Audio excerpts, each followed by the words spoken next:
So, supporting improvement. In terms of excellence and equity, I'm not going to read through these, but it's quite clear it wouldn't be something that there'd be a lot of debate round about, that these are what we should do. And obviously the National Improvement Framework and Glasgow's Improvement Challenge addresses these issues anyway. And throughout the discussions today, when I refer to school, what I'm talking about is nurseries, units, etc. So I don't have to keep going through each of the different ones. One of the points that I'll focus on later is about leadership at all levels, and we'll touch on the fact and the difference between what management is and what leadership is, because they're fundamentally different things. And what we'll be looking at today is very much leadership, but at all levels, and that includes young people. So equity, and again there's a difference between equity and equality. Equality is giving everybody the same thing, but equity is ensuring that they get what they need to progress. And what we have to do in Glasgow, ensure that every single child, young person, student gets what they need to progress, and we need to support them and their families in relation to that. Well, one of the aspects that we're working in is we've made a significant number of clearly measurable improvements in Glasgow over the last 10 years.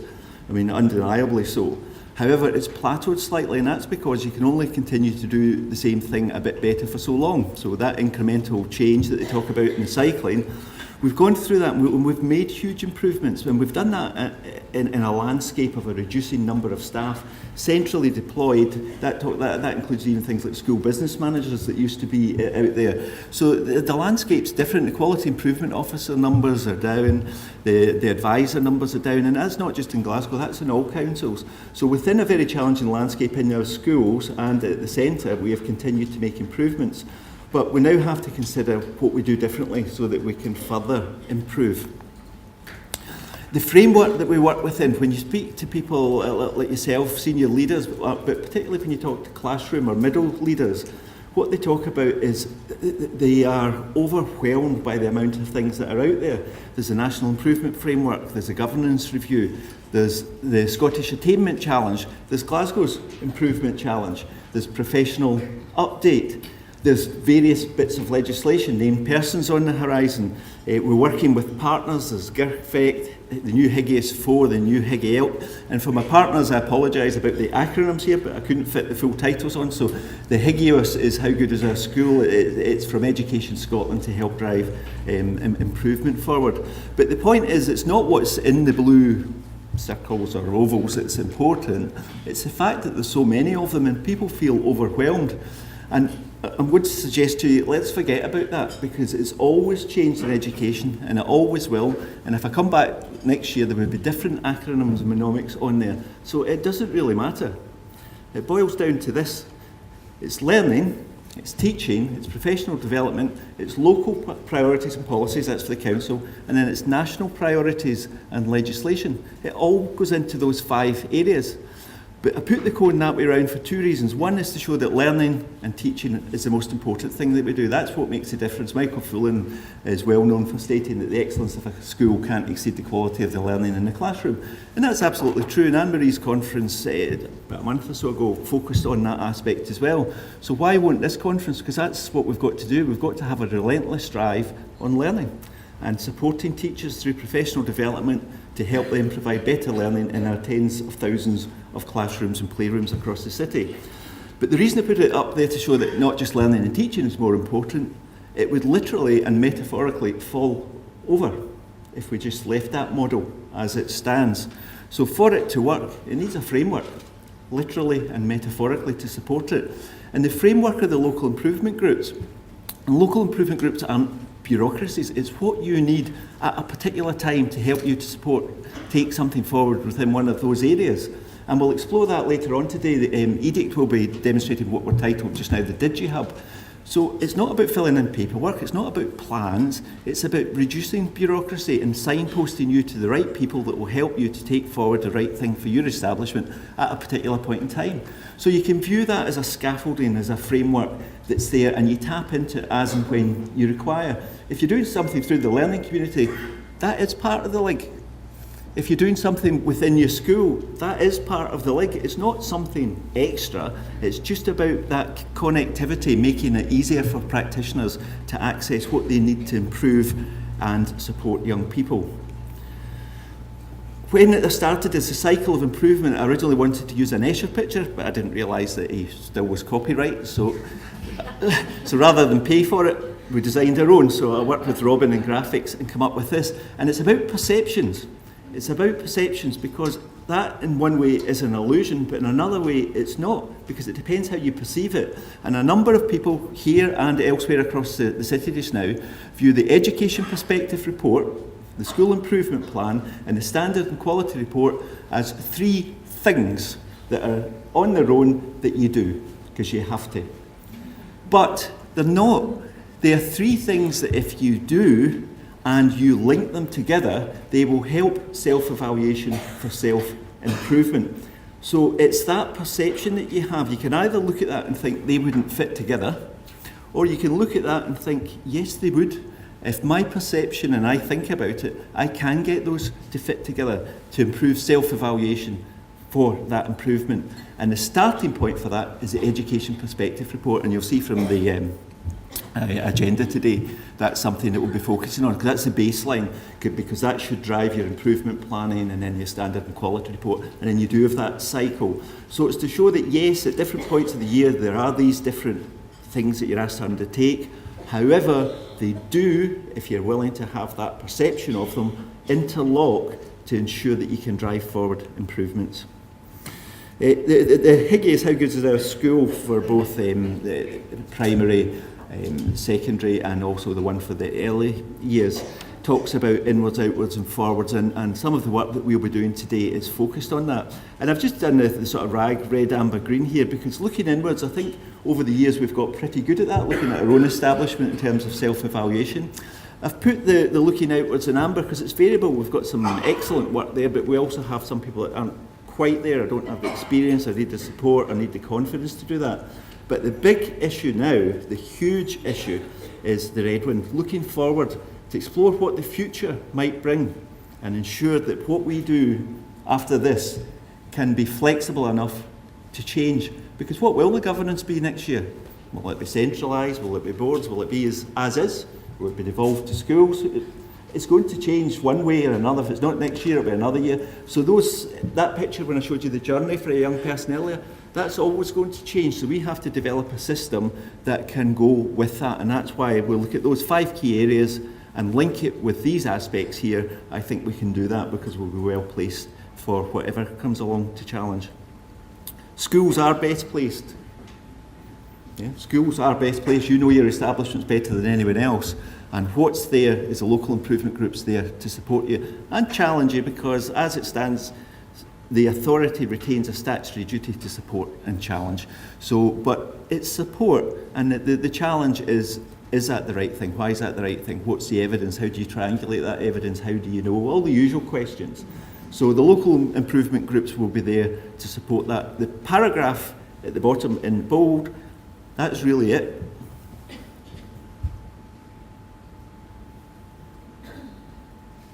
That's it. That's why we're here today, and that's the message that we need to get in the classrooms and playrooms. So we're not doing more forms, it's leaders at every level. That's parents, that's young people, that's us, that's our partners, it's everyone. And who's the leader depends on what we're doing.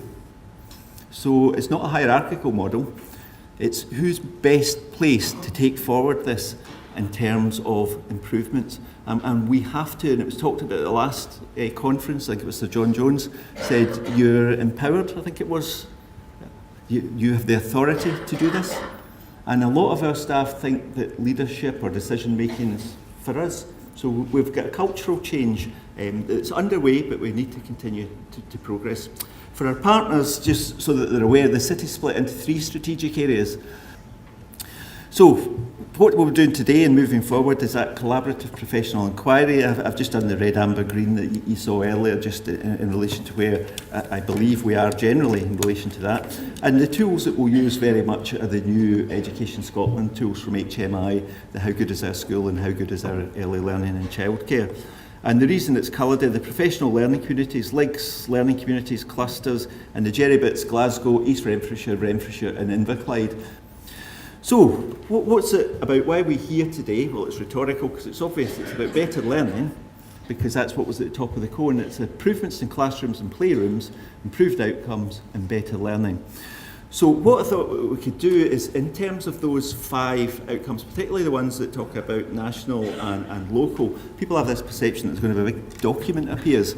So I thought we could do a short film that shows practice in Glasgow aligned to those 5 areas in the cone. There's one small part of this that's done by a colleague in Ireland. The rest of this is Glasgow. Enjoy. Good day, my friends. Good day, my friends. It's nice to see you here today. We have a busy day before us, with lots of work and lots of play. Ni haponyo, ni haponyo, ni haponyo, ni haponyo. 6, 7 and 1.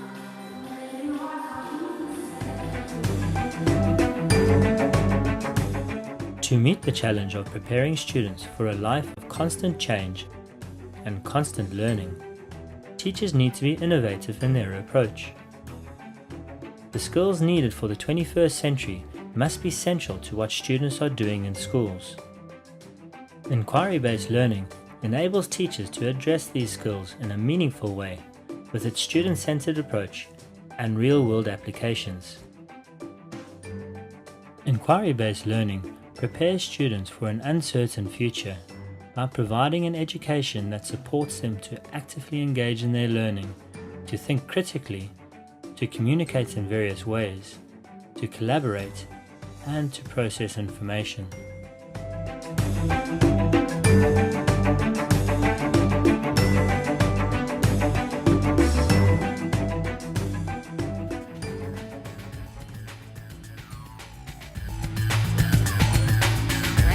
I'll get you another green one. That's fine, I'll help you. You can do it, Sam. That's the attitude I love to hear. Thank you. Right, what one are we struggling with? We're now going to do an exercise on the skills for learning, life and work. And we know from having spoken before about it that the skills for learning, life and work are a core part of what we're learning under Curriculum for Excellence. And we're going to do this around a Diamond 9 exercise. Can anyone explain to me what a Diamond 9 exercise is? You rearrange words in a diamond shape. Diamond shape, yeah, in order of? 1, 2, 3, 2, 1. Absolutely. And of course, number 1 then would be the one that you would think is the most important, right down to the least important, which I suppose would be number 9. Of course, the thinking behind this is that all the skills for learning, life and work are important, but we're using this as an exercise to enable you to discuss all the different skills. So what I'd like you to do, if you can, and this will probably just take about maybe 6 or 7 minutes at the most, when you turn over the 9 cards over there, I just want you to have a chat around the table as to which one is the most important one. I don't think it's the most important. No. I think working with others is most important because it will build up your confidence and it will build up your communication skills. So that's the one you will need the most. So who else agrees? I agree. Alright, so working with others is the first one. What will be the second one? Thinking skills, cross learning, I think. Yeah. Without thinking, you don't achieve anything. Yeah.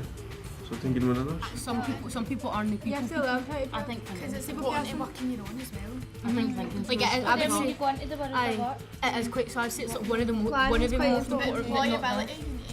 I think thinking's like a job.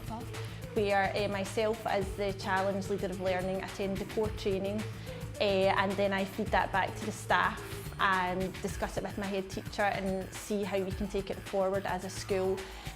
Usually in services we show the PowerPoints that I was shown at the core training, and then we try to adapt some of the methodology into our classrooms. Like you saw with the counting stick, we try to show how you can adapt that across different stages of the school so that it's a tool that the children are familiar with as they move up the school to help with the concrete pictorial abstract part of Glasgow Counts. We also have our Glasgow Counts wall where we try to encourage the children to look at the statements, the Glasgow Counts statements that are all about that making mistakes are valuable and that's fine, and hopefully that if they were stuck at something in their maths that they would maybe have a flashback to one of the statements on the wall that would help them then feel better about themselves and become more confident.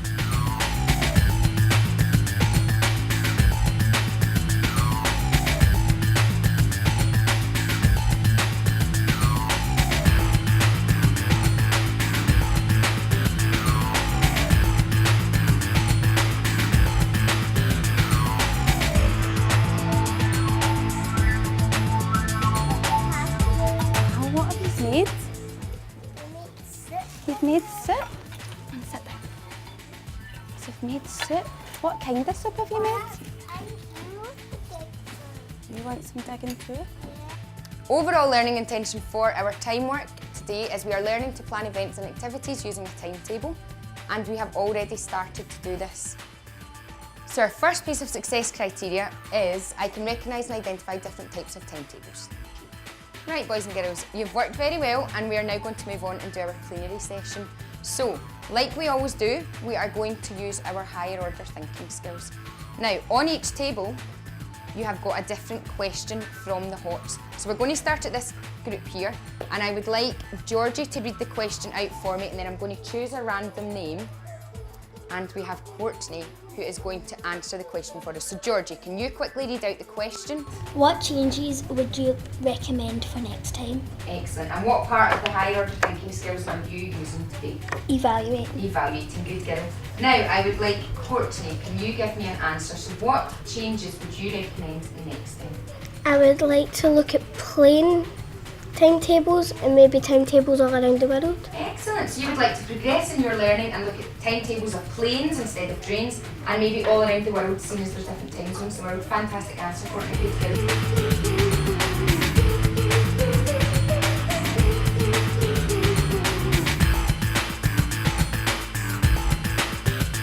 Reflecting on whole school quality assurance activities from the broad general education prompted me to think about some learners in one of my classes that I felt had hit a bit of a roadblock in their learning.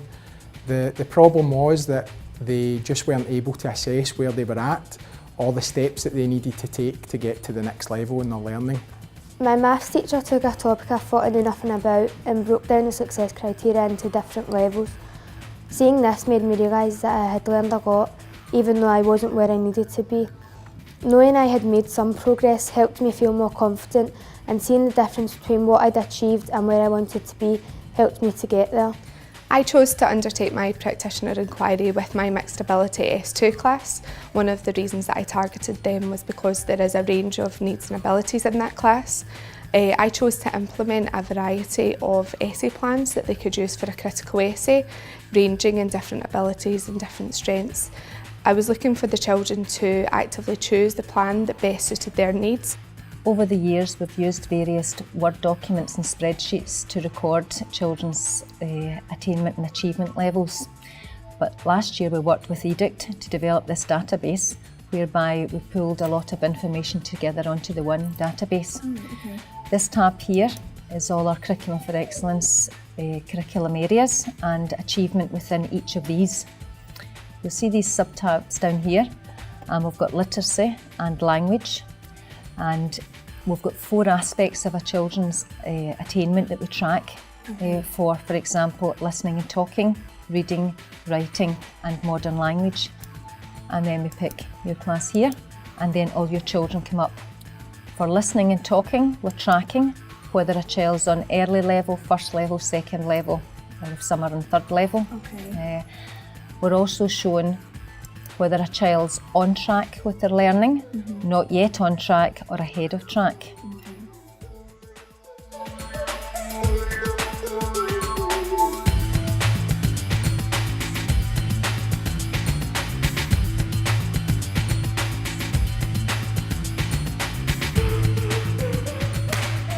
But do you want to know something?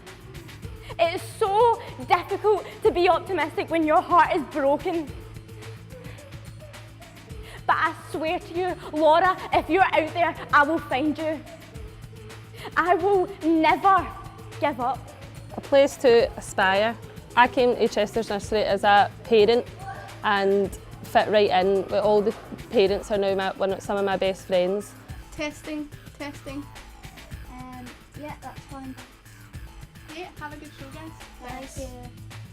And we're also recording the previous Curriculum for Excellence level that a youngster has attained. So this youngster here has previously attained early level. So these 4 aspects are replicated across all the curriculum areas. Under STEM, we've got numeracy, maths, technology, and if we scroll along, we've got the science. Under expressive arts, again, we're tracking a youngster's attainment in art and design, dance, drama, and music. And again, there's 4 aspects of attainment that we're tracking. We just simply click on the button and click the relevant comment. Health and wellbeing. Again, we've got food and health, and we've got PE we're tracking. Social studies and RME. All of that information can then be drawn into a report. We didn't know what to expect. It was a new experience for everyone. Glasgow aspires to become the nurturing city, and to support this aim, Glasgow Psychological Services strives to be a service that keeps the well-being of all children and young people and their families at the centre of its work. Our direct work with young people includes consulting with children and young people, wellbeing interventions such as video interactive guidance and cognitive behavioural approaches, and contributing to collaborative assessment.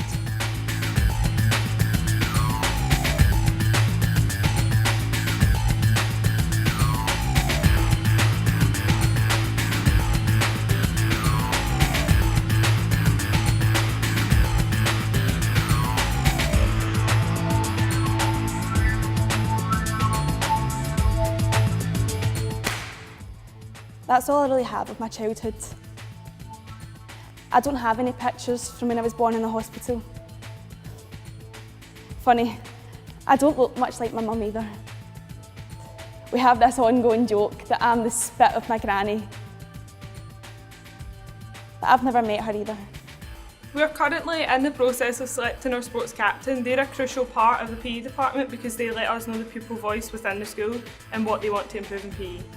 We've been involved in a lot of events, for example, Celebrating Success, Strongwealth Games, and we're currently we're going to have an event today. It's Active Girls Day. Active Girls Day is a national event that's organised by Sports Scotland, and today we thought we would bring it to Drumchapel High because they've never seen it before. Our whole school approach to self-evaluation has changed quite considerably over the last few years with the implementation of the Free Horizons programme and following the publication of Higgins 4. This year we've been using a termly themed approach to whole school and departmental improvement by using groups of challenge questions and the Level 5 illustrations from Higgins 4 to help our quality assurance and benchmarking processes. To have drama, and Lee sometimes comes into our classes and does work with us. We even get to do technical, which is absolutely brilliant.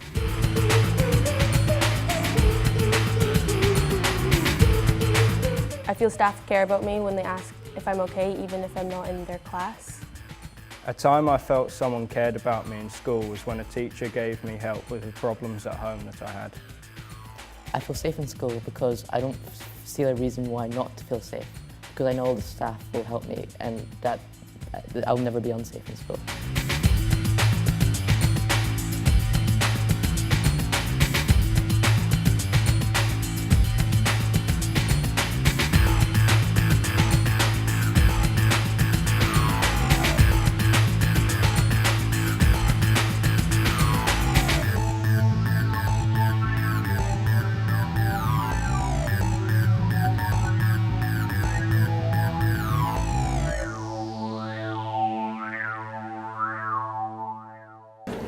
What we'd said at the start of today was that there were 3 sort of key questions, and I said I would paint a picture of where I thought we were now and what it was that we wanted to achieve, and you would engage in dialogue round about how we would make that journey, and thank you very much for engaging so proactively in the different groups.